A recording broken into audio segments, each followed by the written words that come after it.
If you clicked on this video, it's because all the trading strategies you've learned on YouTube just don't work. I'm sharing with you a scalping strategy that's kept secret by professional traders. It's easy to understand, easy to use, and it gets incredible results. I'm on the 2-minute time frame on gold, and the first step is to set up the setup. You can easily see a huge support here and a strong resistance up there.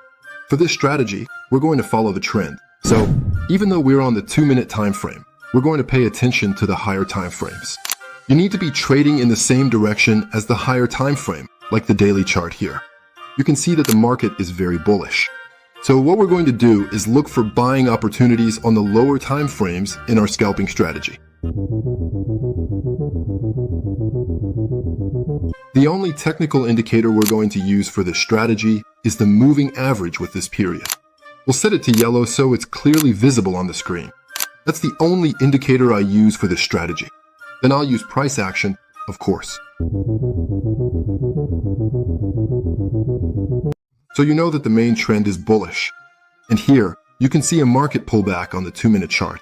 This support price zone is very interesting because, as you can see, it stopped the market here before we finally broke above it, retested it, and confirmed it as support.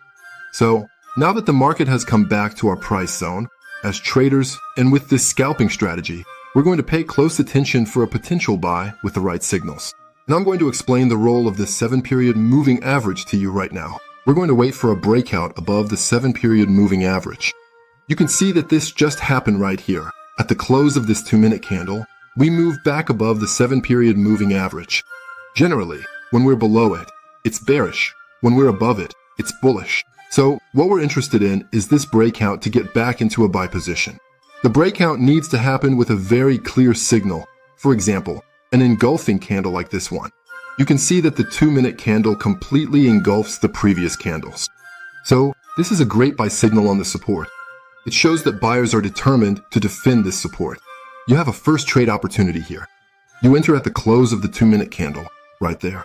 You set your stop loss below the wicks, and for your first target, you'll aim for the last price zone that blocked this price area. This gives you an excellent risk-reward ratio, and just like that, you already have your first trade. Next, you let the market do its thing. You can see that it makes a retracement. What's interesting to do here is, since the market has dropped back below the 7-period moving average, you can see the prices, the Japanese candlesticks, are below the yellow 7-period moving average. We're going to wait for the price to move back above this moving average before buying again.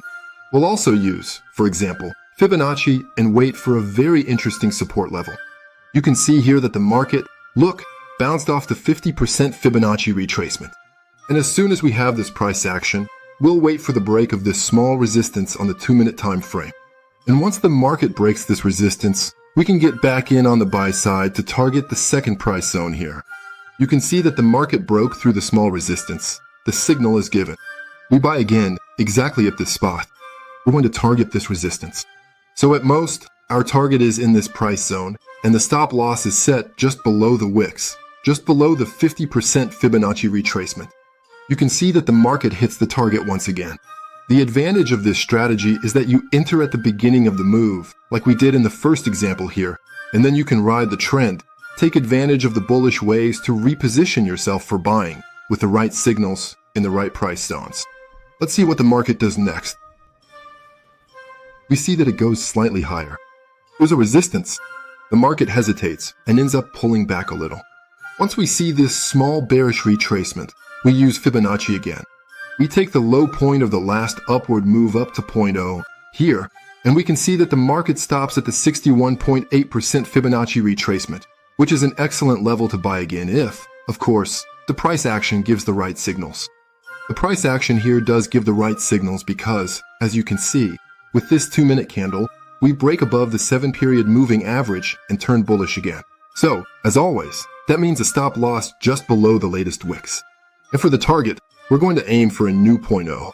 You can see that the risk reward is excellent. With this strategy, that's very important for your money management. Let's see what the market does next. It goes up. We have a bullish move and the target is reached with a new 0.0.